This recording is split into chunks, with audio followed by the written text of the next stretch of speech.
What's the word, y'all? It's your boy Jsitez, and I'm back with another tutorial. And I'm about to teach y'all this EBSynth transition right here that my boy Ant definitely told me to lock down on months back. I ain't gonna lie. Sorry, Ant, but you feel me? I'm finally back.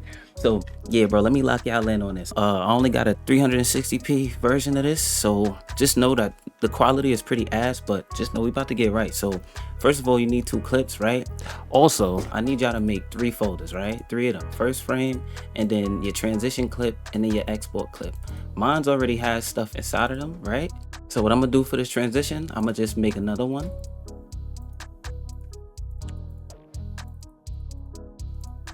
I'm gonna name the first one first frame.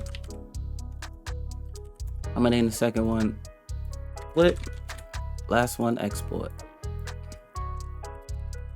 For y'all to make this even quicker than just doing the rendering process, look, go to Video Copilot and go get you guys FX Console. It's fresh. They updated it. They have it for 2025, so you guys do not have to worry. And just know it is free, so you don't have to get any cracks. So once you do actually get it, inside your composition, just press Control and space, and then press the little tool key. Go into the save location, then just set it for the first frame. Then you press OK. And now what you want to do is you just want to press Control and space and just take a snapshot. And as you see, we got the picture right there. So I'm not going to change this name yet. I'm going to wait until I render my second clip. So grab your second clip and you just want to pre-comp it. Pre-compose, move all attributes. Go into that pre-comp, go to composition settings, and then you just want to change the start and time code to 0. So take those 3 numbers that you see, hit 0, and then press OK. Now you want to hit Control M, and then you want to change your format to a PNG sequence, trillions of colors, so you don't lose any information, even though this is a shitty clip, and then press OK. Now go in here, uncheck Save in Subfolder, and just name this file Tut, and make sure to put it inside of the folder that's labeled Clip. So now you're gonna let that render. All right, guys, so now let's take a trip into the folders, and what I want you guys to do is come to the clip folder and just take the very first name and just copy it and just paste it onto the first frame, just like that. All right, so now with all your folders on screen, right? The first frame, we're gonna drag it into the top one for keyframes, and in video, we're gonna drag clip in there, and then for the export, we're gonna drag it down to the output section, and then we're gonna hit synth. All right, so now let's go to that export folder and let's just drag that into After Effects. Now I want you to right click the image sequence, go to interpret footage and change it to 24 FPS. Go back to your other composition and just drag it over your second clip.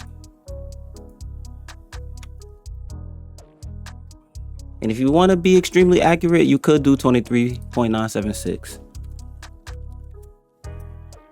So now that you have this here, what you can do to make this look better, you can drag my filmed image effect from my pack, or you can just copy the settings from here.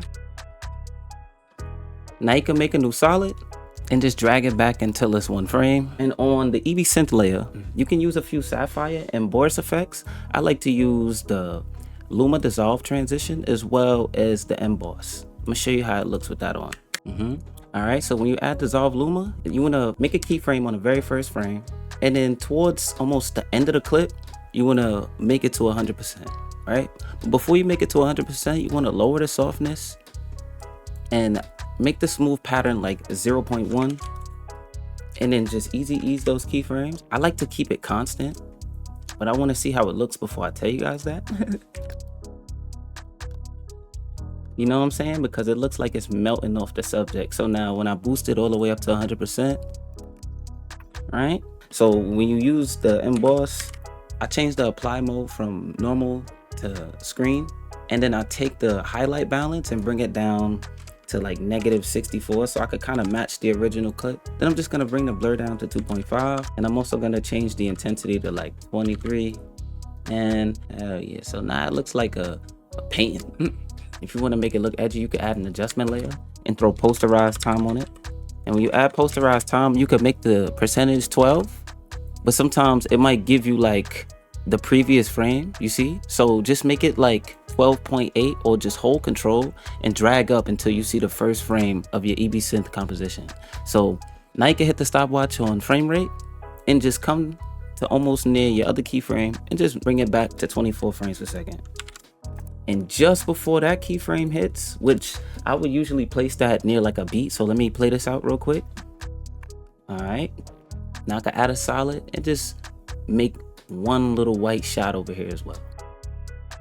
And if you want, you could just do a little double flash, so come back 2 frames and just press N.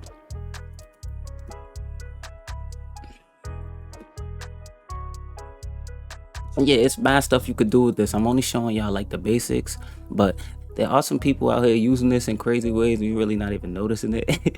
You feel what I'm saying? But yeah, brothers, if y'all enjoyed that tutorial, you feel what I'm saying, drop a like, comment, subscribe, and also go check out my boy Antonio. Appreciate homie for giving me this idea.